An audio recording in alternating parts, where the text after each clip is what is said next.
வணக்கம் நண்பர்களே. Meditation channel மூலமாக உங்களை நான் வரவேற்கிறேன். நான் பிரேம் தர்மா, ஓஷோவின் சீடன். இன்றைக்கி நம்ம பார்க்கக்கூடிய வீடியோ இந்த சேனலுடைய ரிவ்யூ மற்றும் தேங்க்ஸ் கிவிங் செலிப்ரேஷன். இந்த வீடியோ கொஞ்சம் முக்கியத்துவம் உடைய வீடியோ, அதனால் முழுமையாக பாருங்கள். தியானத்தின் மார்க்கத்தில் செல்லக்கூடிய நண்பர்களுக்கு இந்த வீடியோ மூலமாக பல முக்கியமான குறிப்புகளை உங்களுக்கு நான் கொடுக்க வேண்டியிருக்குது. அதனால் முழுமையாக பார்த்து பயன்பெறுங்கள்.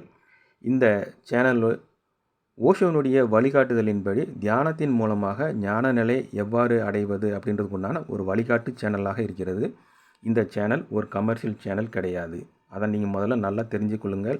ஏன்னா ஏதாவது ஒரு விஷயத்தை சொல்லி உங்களை பார்க்க வேண்டும், இந்த சேனலுடைய வீடியோவை நீங்கள் பார்க்கணும் அப்படின்றதுக்கு உண்டான எந்த காரணமும் இல்லாமல் ஓஷோனுடைய ஒரு ஞானியினுடைய வழிகாட்டுதல் என்ன, அவருடைய சீடர்களுக்கு வழிகாட்டுதலாக ஓஷோ சொன்ன செய்திகள் மக்களுக்குள் போய் சேர வேண்டும் என்ற ஒரே காரணத்துக்காக தான் இந்த சேனல் ஆரம்பிக்கப்பட்டது. அதனால் பொருளாதாரம் சார்ந்து ஒரு லாபத்தை அடைவதற்காக இந்த சேனல் துவக்கப்படவில்லை. அதனால் இந்த சேனலுடைய முக்கியத்துவம் ஒரு ஞானியினுடைய செய்தியை நீங்கள் கேட்கணும் அப்படின்றது தான் ஒரு முக்கியமான செய்தியாக இருக்கிறது. அதனால் இந்த முக்கியத்துவத்தை நீங்கள் முழுமையாக பயன்படுத்தி கொள்ளுங்கள். இந்த ஸ்டேஜில் உங்களுக்கு நான் சொல்ல வேண்டியது, இந்த சேனலில் 57 வீடியோக்கள் அப்லோட் பண்ணியிருக்கிறேன். இது ஒரு ஸ்டேஜ் 1 அப்படின்னு நீங்கள் எடுத்துக்கோங்க. அதாவது இது ஒரு அடிப்படையான செய்தியாக எடுத்துக்கொள்ளுங்கள். ஏன்னா 2வது ஸ்டேஜில் தியான யுத்திகளை பற்றி நம்ம பார்க்க போகிறோம். 3வது ஸ்டேஜில் சமாதி நிலை, ஞான நிலையை பற்றி நம்ம பேச போகிறோம். இதுதான் நம்ம 3 ஸ்டேஜாக இந்த சேனல் உங்களுக்குள் ஒரு விழிப்புணர்வை ஏற்படுத்தும் ஒரு அடிப்படையாக இருக்க போகிறது. இந்த முதல் ஸ்டேஜில் 57 வீடியோக்கள் இருக்குது. இந்த வீடியோக்கள் மூலமாக உங்களுக்கு நான் என்ன சொல்லணும் அப்படின்னு நினச்சேன் அப்படின்றத நான் பார்க்கும்போது நான் குறிப்பிடக்கூடிய முதல் விஷயமாக இருக்கிறது, உங்களுடைய வழிமுறை என்ன, உங்களுடைய அடிப்படை இயல்பு என்ன அப்படின்றத நீங்கள் தெரிந்து கொள்ள வேண்டியது ரொம்ப அவசியம். இந்த இயல்பை நீங்கள் தெரிந்து கொள்ளாமல் நீங்கள் தியானம் செய்யும்போது துறைமுகத்தில் கட்டப்பட்ட படகினை ஒரு கயிறு எவ்வாறு பிடித்து வைத்துக் கொள்கிறதோ அது போன்று தான் இருக்கும். உங்களுடைய இயல்பை நீங்கள் உணர்ந்து கொண்டு நீங்கள் தியானத்தை மேற்கொள்ளும் போது உங்களுடைய ஆன்மீகத்தினுடைய பயணம் ரொம்ப எளிமையாக இருக்கும். இதுதான் ரொம்ப அடிப்படையானது. இன்னொரு இயல்பு இருக்குது, அதாவது அன்பு மார்க்கம், அதாவது பக்தி மார்க்கம்னு சொல்லுவாங்க. இந்த உலகத்தில் 50% மக்கள் தியானத்தின் பாதையும் மீதி 50% மக்கள் பக்தியின் மார்க்கம், அதாவது அன்பின் பாதையில் செல்ல வேண்டியவர்களாக இருப்பார்கள் அப்படின்றத நீங்கள் தெரிந்து கொள்ளுங்கள். அதனால் எல்லோருமே தியானம் செய்யணுன்றது கிடையாது. உங்களுக்கு தியானம் கடினமாக இருக்கிறது அப்படின்னா நீங்கள் அன்பு பக்தியின் மார்க்கத்தை பின்பற்றி பாருங்கள். அப்பொழுது உங்களுடைய ஆன்மீகத்தினுடைய பயணம் எளிமையாக இருக்கும். அப்படின்னா நீங்கள் அந்த பாதையில் நீங்கள் பயணிக்க வேண்டியதாக இருக்கிறது. அதனால் தியானம் என்பது ஒரு பாதி சதவீத மக்களுக்கு மட்டும்தான் தியானம் என்பது அடிப்படையாக இருக்கும். மீதி பாதி சதவீத மக்கள் அன்பு பக்தியின் மார்க்கத்தில் பயணிக்கக்கூடிய நபராக இருப்பார்கள். இந்த அடிப்படை தான் ரொம்ப அவசியம். இந்த அடிப்படையை புரிந்து கொள்ளுங்கள், உங்களுடைய இயல்பை புரிந்து கொள்ளுங்கள். இதற்குண்டான வீடியோ எல்லாமே இந்த சேனலில் இருக்குது. அந்த 57 வீடியோக்களில் நீங்கள் சர்ச் பண்ணி பாருங்கள். இந்த சேனலுடைய ஹோம் பேஜுக்கு போய் வீடியோவுடைய லிங்க்கை நீங்கள் எடுத்து பாருங்கள். அதில் ஒவ்வொரு தலைப்பையும் உங்களுக்கு நான் ஒரு குறிப்பிட்ட ஒரு செய்தியை சுட்டி காட்டி அந்த வீடியோ இருக்கும். அதை நீங்கள் படித்து பார்த்து அதனுடைய முக்கியத்துவத்தை உணர்ந்து பார்த்து அந்த வீடியோவை பாருங்கள். அதே போன்று வேறு சில விஷயத்தையும் உங்களுக்கு நான் சொல்ல வேண்டியது ரொம்ப அவசியம். இந்த சேனலுடைய சேர்த்து மொத்தம் 5 சேனல்கள் இருந்தது. இந்த 5 சேனலில் மோட்டிவேஷனல் தாட்ஸ் இன் தமிழ் அப்படின்ற சேனலில் பிளாக் பண்ணிட்டாங்க. ஒரு குறிப்பிட்ட அமைப்பு இந்த சேனலுடைய எங்களுடைய செய்தி எங்களுடையது அப்படின்னு சொல்லி தடை செய்துட்டாங்க. இப்போ 4 சேனல் தான் இருக்குது. இந்த 5 சேனல்களுக்கு முன்பாக ஓஷோ யூனிவர்ஸ் என்ற தமிழ் சேனல் அப்படின்னு ஒரு சேனல் வச்சுருந்தேன். அந்த சேனல்லையும் இவங்க டெலீட் பண்ணிட்டாங்க. இப்போ 4 சேனல் தான் இருக்குது.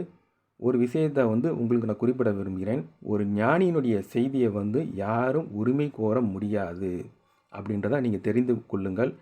இந்த மனித இனத்துக்கான மொத்த உலகத்துக்குமே உண்டான ஒரு நல்ல செய்தியை தான் ஓஷோ அவர்கள் இந்த உலகத்துக்கு கொடுத்தாரு. அந்த செய்தியை ஒரு தனி மனிதனோ ஒரு தனி அமைப்போ யாருமே உரிமை கோர முடியாது அப்படின்றத தெரிஞ்சு கொள்ளுங்கள். அதனால் இந்த செய்தி எல்லோருக்குமே ஒரு உரிமையையும் ஒரு அங்கீகாரத்தையும் கொடுக்கக்கூடிய அடிப்படையான செய்தி ஓஷோவினுடைய செய்தி. அதனால் உங்களுக்கும் இந்த செய்தியில் உரிமை இருக்குது அப்படின்றத நீங்கள் உணர்ந்து கொள்ளணும். அந்த உரிமையை ஓஷோனுடைய அன்பின் மூலமாக நீங்கள் பெற்றுக்கொள்ள வேண்டும் அப்படின்றதான் அடிப்படை. வேறு சில முக்கியமான செய்தியும் நான் சொல்ல வேண்டியிருக்கு. இந்த சேனலை டெலீட் பண்ணனால, டெர்மினேட் பண்ணனால இனிமேயும் வீடியோ அப்லோட் பண்ண முடியுமா அப்படின்றது ஒரு கேள்வியாக தான் இருக்குது. ஆனால் நான் அதை பற்றி கவலைப்படலை. ஏன்னா இது ஒரு கமர்ஷியல் சேனல் கிடையாது. அதனால் அதனுடைய முயற்சியில் நான் எதையுமே எடுத்துக்கல. இப்பொழுது இந்த வீடியோ மூலமாக சில முக்கியமான தகவல்களை, தியானத்தை பற்றிய உண்டான முக்கியமான செய்தியை உங்களுக்கு நான் சொல்ல வேண்டியது ரொம்ப அவசியம். ஏன்னா இனிமேல் வரக்கூடிய 2வது ஸ்டேஜில் வரக்கூடிய வீடியோக்கினுடைய முக்கியத்துவமான சில செய்தியை உங்களுக்கு நான் சில குறிப்பாக உங்களுக்கு நான் கொடுக்குறேன். அதாவது தியானத்தை பற்றி நீங்கள் தெரிந்து கொள்ள வேண்டும். உண்மையான தியானம் என்பது என்ன, ஓஷோ எதை தியானமாக குறிப்பிட்டார் அப்படின்றத உணர்ந்து கொள்ளணும்னா இந்த செய்தியெல்லாம் நீங்கள் தெரிந்து கொள்ள வேண்டியது ரொம்ப அவசியம். இந்த இடத்துல தியானத்தை நீங்கள் பார்க்கும்போது ஒரு எளிமையான, ஒரு இயல்பான விளையாட்டாக எடுத்துக்கொள்ளுங்கள் அப்படின்னு சொன்னார் ஓஷோ. இதை எதை அர்த்தப்படுத்துது அப்படின்றத நீங்கள் தெரிந்து கொள்ளணும். அதற்கு பிறகு முக்கியமான விஷயம், தியானம் என்பது ஒரு சீடருக்கும் குருவுக்கும் இடையில் நிகழக்கூடிய ஒரு மௌனமான ஒரு பரிவர்த்தனை மூலமாகத்தான் தியானம் என்பது ஒரு சீடருக்கு வழங்கப்படுகிறது அப்படின்றத நீங்கள் தெரிந்துக்குங்க. ஏன்னா ஓஷோனுடைய காலத்தில் அவருடைய சீடர்களும் சீடர் அல்லாத எல்லோருக்கும் மத்தியில் தான் ஓஷோ அவர்கள் இந்த செய்தியை எல்லாத்தையுமே பேசினார். ஒரு காலத்தில் புத்தர் காலத்தில், மகாவீரர் காலத்திலலாம் அவருடைய சீடர்களுக்கு மட்டும்தான் இந்த தியானத்தை பற்றி உபதேசங்கள் மேற்கொள்ளப்பட்டது. தீட்சை என்பதும் வழங்கப்பட்டது. அவருடைய சீடர்களுக்கும் சன்னியாசிகளுக்கும் மட்டும்தான் தீட்சை என்பது வழங்கப்பட்டது. இந்த இடத்துல சீடரும் அப்படின்றதும் சன்னியாசி என்பவரும் ஒரே அர்த்தத்தை தான் குறிப்பிடும். அதனால் வேறுபாடு எதுவுமே கிடையாது. சீடர் என்பவரும் அந்த சன்னியாசி என்பவருடைய இயல்பும் ஒரே தான். எந்த இடத்துலையுமே அது வித்தியாசப்படாது. ஆனால் குறிப்பிடக்கூடிய அந்த வார்த்தை மட்டும்தான் வித்தியாசப்படுது அப்படின்றத நீங்கள் உணர்ந்து கொள்ளுங்கள். இப்பொழுது நீங்கள் தெரிந்து கொள்ள வேண்டியது, தியானம் என்பது ஒரு குரு அவருடைய சீடருக்கு வழங்கிய தீட்சையின் மூலமாக மலரக்கூடிய ஒரு மலராகத்தான் இருந்துச்சு அப்படின்றதையும் தெரிஞ்சுக்குங்க. ஆனால் சீடர் அல்லாதவர் தியானம் செய்யலாமா அப்படின்றதுக்கு உண்டான கேள்விக்கு பதில் ஓஷோனுடைய சொற்பொழிவை நீங்கள் கேட்டு பாருங்கள். எந்த இடத்துல இருந்து அந்த ஒரு நபர் எவ்வாறு சீடராக மாறுகிறார், எந்த இடத்துல இருந்து தியானம் அவருக்கு நிகழுது அப்படின்றதுக்கு உண்டான ஒரு மென்மையான ஒரு வழிகாட்டுதல் அவர்கிட்ட இருக்குது. அதை நீங்கள் பாருங்கள். சீடர் அல்லாத நபர்கள் தியானம் செய்யலாமா, அதனுடைய விளைவுகள் என்ன ஆகும் அப்படின்றத பற்றியும் நீங்கள் தெரிந்து கொள்ள வேண்டியது ரொம்ப அவசியம். ஏன்னா இந்த சீடர் அல்லாத நபர்கள் தியானத்தை மேற்கொள்ளும் போது ஒரு ஆபத்தான பகுதிக்கு நீங்கள் நுழைகிறீர்கள் அப்படின்னு ஓஷோ அவர்கள் குறிப்பிடுகிறார். அதற்குண்டான ஆதாரபூர்வமான வீடியோவை உங்களுக்கு நான் இனி வரக்கூடிய நாட்களில் வெளியிடுகிறேன். அது முடிந்தவரை முழுமையாக பாருங்கள். ஏன்னா அந்த இடத்துல சில ஆபத்தான ஒரு கடினமான ஒரு நிலையை எதிர்கொள்ள வேண்டியிருக்கும் அப்படின்னு ஓஷோ அவர்கள் சுட்டி காட்டுகிறார். ஏன்னா தியானம் என்பது மனதை கடந்த நிலை அப்படின்றது தான் அடிப்படை. ஆக தியானம் என்பது மனம் இல்லாத நிலை. அந்த மனம் இல்லாத நிலையை அடைவது எவ்வாறு அப்படின்றது தான் தியானமாக இருக்கிறது. அந்த நிலையை, மனமில்லாத நிலை அடைவதற்காக தந்திராவினுடைய அணுகுமுறையில் 112 அணுகுமுறைகள், அதாவது தியான யுத்திகள் இருக்குது. இப்போ இந்த மனமில்லாத நிலையை அடைவதற்கு தியான யுத்திகளை பயன்படுத்தும் போது அந்த மனதினுடைய தன்மை வெகுவாக பாதிக்கப்படும். ஓஷோ அதை தான் சொல்கிறாரு, மனதின் மரணமே தியானம் அப்படின்னு சொல்கிறாரு. ஆக மனம் என்பதை கடந்து செல்ல வேண்டிய ஒரு அவசியம் தியானத்திற்கு உண்டு. இந்த மனதை கடக்கும்போது சில எதிர்பாராத நிகழ்வுகளை ஒரு நபர் சந்திக்க வேண்டியது அவசியமாக போகிறது. அந்த எதிர்பாராத சூழ்நிலையில் சில ஆபத்துகளும் இருக்குது. ஓஷோ அவருடைய சொற்பொழிவில் இதை சுட்டி காட்டியிருக்கிறார். இந்த நிலையில் ஒருவர் தியானம் செய்யக்கூடாது அப்படின்னு அந்த இடத்துல எச்சரிக்கையும் செய்கிறார் ஓஷோ. அதனால் இது போன்ற எந்த இடத்துல செய்யக்கூடாது, எந்த இடத்துல வரும்போது ஒரு குருவினுடைய உதவியை நாட வேண்டும் ஒரு சீடன் அப்படின்னு ஓஷோ அவர்கள் அழகான சொற்பொழிவு மூலமாக தெளிவாக விளக்கியிருக்கிறார். அதனால் அதை பற்றி உண்டான வீடியோவை இனி வரக்கூடிய நாட்களில் வெளியிடுவேன். முடிந்தவரை அதை நீங்கள் பயன்படுத்தி கொள்ளுங்கள். முக்கியமாக உங்களுக்கு நான் சொல்ல வேண்டியது ஒன்று தான், அதாவது என்கிட்ட பலரும் கேட்பாங்க, அதாவது என்னுடைய ட்ரெஸ்ஸை பார்த்தோன்னே, ட்ரெஸ் கோடை பார்த்தோன்னே ஓஷோருடைய சீடரு அப்படின்னு என்கிட்ட கேட்பாங்க. அவங்க கேட்கக்கூடிய பொதுவான கேள்வி என்ன அப்படின்னு பார்க்கும்போது, தியான மையம் எங்கே இருக்கிறது, எது நல்ல சிறந்த தியான மையமாக இருக்கிறது, எங்களுக்கு ஒரு அட்வைஸ் கொடுங்க, எங்களுக்கு வழிகாட்டுதல் கொடுங்க அப்படின்னு கேட்குறாங்க. இதே இடத்துல இன்னொரு கேள்வியும் வருது. அதாவது பல தியானம் மையங்களை நடத்தி வரக்கூடிய நபர்கள் என்னை பார்த்து அவர்களும் என்கிட்ட என்ன சொல்கிறாங்கன்னா, உங்களை பார்த்து தியானத்தை கற்றுக்கொள்ளணும் அப்படின்ற நபர்களை எங்களிடம் அனுப்பி வையுங்கள் அப்படின்னு என்கிட்ட கோரிக்கை வைக்கிறாங்க. இந்த நபர்கள் எல்லாமே கமர்ஷியல் நபர்கள் அப்படின்றத நீங்கள் தெரிந்து கொள்ளணும். அவர்களுடைய நோக்கம் பணம் சம்பாதிப்பது மட்டுமாகத்தான் இருக்கிறது அப்படின்றத தெரிந்து கொள்ளுங்கள். இன்றைக்கி காலத்தில் தியானம் என்பது ஒரு சிறந்த பணத்தை உருவாக்கக்கூடிய ஒரு நுட்பமான வழிமுறையாக தியானத்தை பயன்படுத்துகிறார்கள் அப்படின்றத நீங்கள் நல்லா தெரிஞ்சு கொள்ளுங்கள். ஒவ்வொரு தெருவிலையுமே ஒரு தியான சென்டர் இருக்குது. எது சிறந்தது அப்படின்னு என்கிட்ட கேட்க வரக்கூடிய நபர்களையும், இது போன்ற தியானத்தை பற்றி கேட்கக்கூடிய நபர்களை எங்களிடம் அனுப்புங்கள் அப்படின்னு சொல்லக்கூடிய நபர்களிடையும் நான் இருக்கிறேன். அதை பார்க்கும்போது எவ்வளவு சுயநலமாக மனிதர்கள் இருக்கிறார்கள் அப்படின்றத என்னால் உணர முடியுது. அதனால் உங்களுக்கு நான் சொல்லக்கூடிய ஒரே பதில், எல்லோருமே கேட்கக்கூடிய கேள்விக்குண்டான பதில் நீங்கள் இந்த மாதிரியான தியானத்தை மேற்கொள்ளணும் அப்படின்றதுக்காண்டி தியான சென்டர் அணுகிறது நாட் அட்வைசபிள். ஏன்னா எதுவுமே உங்களுக்கு பயனளிக்காது அப்படின்றத நீங்கள் நல்லா தெரிந்துங்க. ஏன்னா பணத்துக்காக மட்டும்தான் அவங்க தியான சென்டரை நடத்துகிறாங்களே தவிர்த்து தியானம் என்பது என்ன அப்படின்றது அவங்களுக்கு தெரியாது அப்படின்றத நீங்கள் தெரிந்து கொள்ளணும். உண்மையான தியானத்தை குருவின் மூலமாக மட்டும்தான் நீங்கள் கற்றுக்கொள்ள முடியும். அந்த குருவிடம் நீங்கள் சீடராக இருந்தால் மட்டும்தான் கற்றுக்கொள்ள முடியும் அப்படின்றது தான் உண்மை. அதனால் இந்த செய்தியை எல்லாமே நீங்கள் அவருடைய சொற்பொழிவில் இருந்து தான் நான் உங்களுக்கு சொல்லிகிட்டு இருக்கிறேன். என்னுடைய அனுபவத்தில் இருந்தும் நான் உங்களுக்கு சொல்லிகிட்டு இருக்கிறேன். இன்னொரு விஷயத்தை நான் குறிப்பிட வேண்டியது, தியானம் நிகழ்ந்தால் என்ன நிகழும் அப்படின்றத பற்றி உங்களுக்கு நான் ஒரு வீடியோ தனியாக போடணுன்றது இருந்தேன். அதாவது என்னுடைய சொந்த அனுபவத்தில் இருந்து அதனுடைய தாக்கம் அதனுடைய வெளிப்பாடு எவ்வாறு இருந்துச்சு அப்படின்னு சொல்லும்போது இந்த ஒரு விஷயத்தை உங்களுக்கு நான் குறிப்பிட விரும்புகிறேன். அதாவது தியானம் நிகழ்ந்த பிறகு ஒரு மனிதனுடைய மனநிலையில் மிகப்பெரிய மாற்றத்தை ஏற்படுத்தும். அந்த இடத்துல பணத்தின் மேல் உள்ள ஒரு மோகம் உங்களிடம் இருக்காது அப்படின்றத நீங்கள் நல்லா தெரிஞ்சுங்க. பணம் என்பது ஒரு பொருளாதார மாற்று சீட்டாக மட்டும்தான் உங்களால் உணர முடியும். தியானம் நிகழ்ந்த நபர் இதனை கண்டிப்பாக உணர்ந்திருப்பார். ஆக தியானம் நிகழ்ந்த மனிதர் பணத்தின் மேல் ஒரு மோகமே இருக்காது. அதே போன்று பணத்திற்காக தியானத்தை கற்றுத்தருகிறேன் என்று சொல்லக்கூடிய அந்த நிலையும் இருக்கவே இருக்காது. அதனால் நீங்கள் யார்கிட்டையாவது தியானத்தை கற்றுக்கொள்ளும்போது அவர் பணத்திற்காக தியானத்தை விற்று கொண்டிருக்கிறாரா அப்படின்றத பாருங்கள். ஏன்னா தியானம் நிகழ்ந்திருந்தால் அவர் இது போன்று தியானத்தை பணத்திற்காக விற்பனை செய்யக்கூடிய ஒரு நிலைக்கு ஆளாக மாட்டார் அப்படின்றத உணர்ந்து கொள்ளுங்கள். இது போன்ற பல செய்திகள் இருக்குது. அதாவது தியானம் நிகழ்ந்தால் என்னென்ன மாற்றங்கள் இருக்கும் அப்படின்றத பற்றி.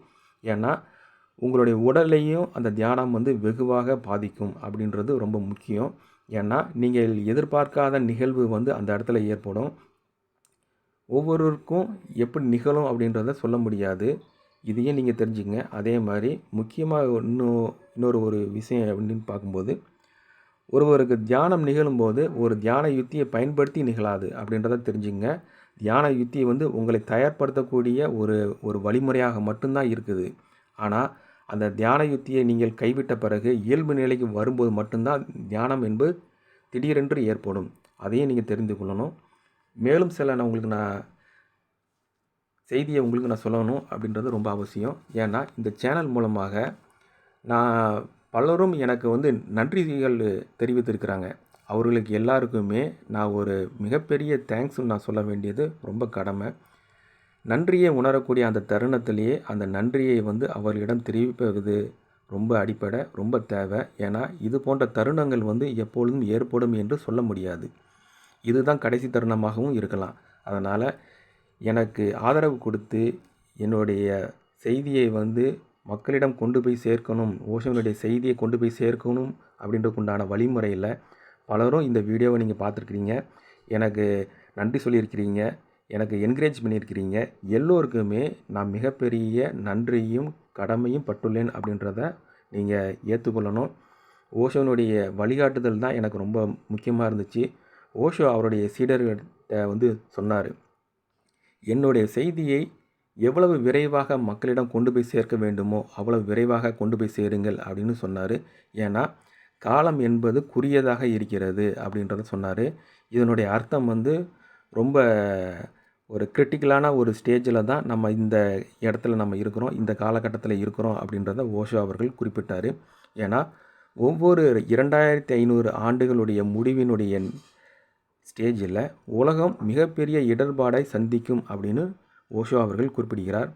இதே போன்ற நிலை புத்தர் வாழ்ந்த காலத்திலும் இருந்தது, அதே போன்று கிருஷ்ணர் வாழ்ந்த காலத்திலும் இருந்தது அப்படின்றத குறிப்பிடுகிறார். ஒவ்வொரு 2500 வருடங்கள் முடியும் போதும் உலகம் மிகப்பெரிய சங்கடத்தில் ஆழ்ந்து விடும் அப்படின்றத சொல்கிறாரு.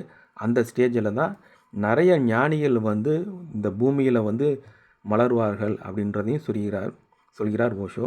அதற்குண்டான காரணங்கள் வந்து ரொம்ப ஆழமாக போகிறது. அதனால் சுருக்கமாக நான் உங்களுக்கு நான் சொல்லிடுறேன். அதனால தான் ஓஷோனுடைய செய்தியை வந்து எவ்வளோ விரைவாக மக்களிடம் கொண்டு போய் சேர்க்க வேண்டும் அப்படின்றதுக்காண்டி தான் 5 தலைப்பில் 5 சேனல் உங்களுக்கு நான் கொடுத்தேன். அதை முழுமையாக பயன்படுத்தி கொள்ளுங்கள். இந்த ஸ்டேஜில் எல்லோருக்குமே என்னுடைய நன்றியை வந்து உங்களுக்கு நான் சொல்கிறேன். அதனை நீங்கள் தயவுசெய்து ஏற்றுக்கொள்ளுங்கள். நன்றி. மேலும் சில விஷயத்தை உங்களுக்கு நான் வந்து சொல்லணும். அதாவது இந்த இடத்துல ஒரு முக்கியமான தகவல், அதாவது ஓஷோ வந்து அவருடைய சொற்பொழிவின் மூலமாக ஒரு குறிப்பிட்ட செய்தியை வந்து மையப்படுத்தினார். அதாவது ஒவ்வொரு தனிநபரும் தன்னிடம் தொடர்பு கொள்ள வேண்டும் அப்படின்றது தான் இதனுடைய அர்த்தம். என்ன அப்படின்னு பார்க்கும்போது, ஓஷோ உடலோடு வாழ்ந்த காலத்திலும் உடலை விட்டு சென்று பிறகும் ஒவ்வொரு நபரும் தனிப்பட்ட முறையில் என்னை தொடர்பு கொண்டு நீங்கள் வந்து உங்களுடைய ஞானத்தினுடைய பாதையில் பயணிக்க வேண்டும் அப்படின்றது தான் ஓஷோனுடைய முக்கியமான வழிகாட்டுதல். இதை நீங்கள் நல்லா தெரிஞ்சுக்குங்க. நீங்கள் ஒவ்வொரு இடத்துக்கும் போய் தியானத்தை சொல்லித்தாங்க, ஆன்மீகத்தை பற்றி சொல்லித்தாங்க அப்படின்னு ஒவ்வொருத்தரையும் நீங்கள் கேட்கிறதுக்கு பதிலாக நீங்கள் தனிப்பட்ட முறையில் உங்களுடைய இதயத்தின் மூலமாகவும் உங்களுடைய ஆத்ம சக்தியின் மூலமாகவும் குரு ஓஷோவிடம் தொடர்பை ஏற்படுத்தி கொள்ளுங்கள். இதுதான் அவருடைய சொற்பொழினுடைய மையமான செய்தியே இதுதான். ஏன்னா ஒவ்வொருவரும் தனிப்பட்ட முறையில் தொடர்பு கொள்ளணும். இதுதான் ரொம்ப ரொம்ப தேவை. இடைத்தரகர்கள் யாருமே இல்லாமல் நேரடியாக தொடர்பு கொள்ள வேண்டும். இதுதான் முதல் தகுதியான செய்தி. ஒரு 2ஆம் தரமான செய்தியாக இல்லாமல் முதல் தரமான செய்தியாக நீங்கள் இருக்கணும். யாருமே உங்களுக்கு இடையில் இருக்கக்கூடாது. இப்பொழுது நான் உங்கள்கிட்ட நான் பேசுகிறேன். இதன் மூலமாக ஓஷோ அப்படின்ற ஒரு ஞானியை வந்து என்னுடைய விரல் வந்து சுட்டி காட்டுகிறது. ஆனால் என்னுடைய விரல் சுட்டி காட்டக்கூடியது ஓஷோ என்ற ஞானியினுடைய செய்தி மட்டும்தான். அதனால் விரலை பார்க்காதீர்கள், நான் சுட்டி காட்டக்கூடிய ஓஷோனுடைய செய்தியை பாருங்கள். உங்களுக்கும் ஓஷோவுக்கும் ஒரு தொடர்பை ஏற்படுத்தி கொள்ள வேண்டும் அப்படின்றது தான் இந்த சேனலுடைய முக்கியமான நோக்கம். இதை நான் வெளிப்படையாகவே உங்களுக்கு நான் சொல்கிறேன். எந்த பொருளாதார ரீதியான பயன்பாடும் இந்த சேனல் மூலமாக நான் அடைவதே இல்லை. அதனால் நீங்கள் வந்து தொடர்ந்து இந்த சேனல் மூலமாக அப்லோட் செய்யக்கூடிய வீடியோவை தொடர்ந்து பாருங்கள். ஒருவேளை இந்த சேனல் இதோடு முடிந்துவிட்டாலும் நீங்கள் கவலைப்படாதீர்கள். ஓஷோனுடைய புத்தகங்களை படியுங்கள். அதாவது ஓஷோ உங்களுக்குள் அருகில் இருக்கிறார், ஒரு சேர் மூலமாக உட்கார்ந்திருக்கிறார், அந்த சேரில் உட்கார்ந்துருக்கிறார், நீங்கள் அவருக்கு கீழே நீங்கள் உட்கார்ந்துருக்கிறீங்க, சீடராக இருக்கிறீர்கள் அப்படின்ற ஒரு மனநிலையை ஏற்படுத்தி கொள்ளுங்கள். அதன் மூலமாக ஓஷோ குருவாகவும் நீங்கள் சீடராகவும் எண்ணிக்கொண்டு ஓஷோவினுடைய செய்தியை வந்து ஆழ்ந்து படியுங்கள். அப்பொழுது ஓஷோவுக்கும் உங்களுக்கும் ஒரு ஆழமான தொடர்பு ஏற்படும். அது சீடன் குரு அப்படின்ற ஒரு நிலையில் ஒரு இணைப்பு ஏற்படும். அதன் மூலமாக உங்களுடைய ஆத்மாவுடைய பயணத்தை நீங்கள் தொடர வேண்டும். வேறு எங்கேயுமே நீங்கள் போய் நீங்கள் ஆன்மீகத்துக்காக அலையிறது எல்லாமே வேஸ்ட் அப்படின்றத நல்லா தெரிந்து கொள்ளுங்கள். நேரடியாக குருவை தொடர்பு கொள்ளுங்கள், ஓஷோவை தொடர்பு கொள்ளுங்கள். உங்களுடைய இதயத்தின் மூலமாகவும் ஆத்ம சக்தியின் மூலமாகவும் அது முடியும். என்னால் முடிந்திருக்கிறது. அதற்காக தான் சொல்கிறேன். ஓஷோவை தொடர்பு கொள்வது மட்டும்தான் உங்களுக்கு ஒரு பயனுடைய ஒரே செய்தியாக இருக்கும். இந்த உலகத்தில் நீங்கள் எங்கே போய் நீங்கள் அலைந்தீர்கள் என்றாலுமே தியானத்தை பற்றி உங்களுடைய தகவல்கள் வந்து ஒரு பயனற்றதாக தான் இருக்கும். இந்த இடத்துல ஒரு செய்தியை நீங்கள் வந்து பார்த்துக்கணும். ஞானம் பிறப்பதற்கு நேரம் ஆவதில்லை. அனைத்து முயற்சிகளும் பயனற்றவை என்பதை அறிந்து கொள்வதில் தான் நேரம் போய்விடுகிறது. இதை பார்த்துங்க. இதுதான் என்னுடைய செய்தி. ஓஷோனுடைய செய்தி இதுதான். நேரம் குறைவாக இருக்கிறது அப்படின்றத நீங்கள் புரிஞ்சுக்கொள்ளணும். ஏன்னா ஒவ்வொருடைய வாழ்க்கையினுடைய அந்த நொடிகள் கரைந்து கொண்டிருக்கிறது. அதனால் முழுமையாக ஓஷோனிடம் உங்களை அர்ப்பணித்து கொண்டு உங்களுடைய ஆன்ம பயணத்தை மேற்கொள்ளுங்கள். இதுவரை கேட்டுக்கொண்டிருந்த நண்பர்கள் அனைவருக்கும் நன்றி. வணக்கம்.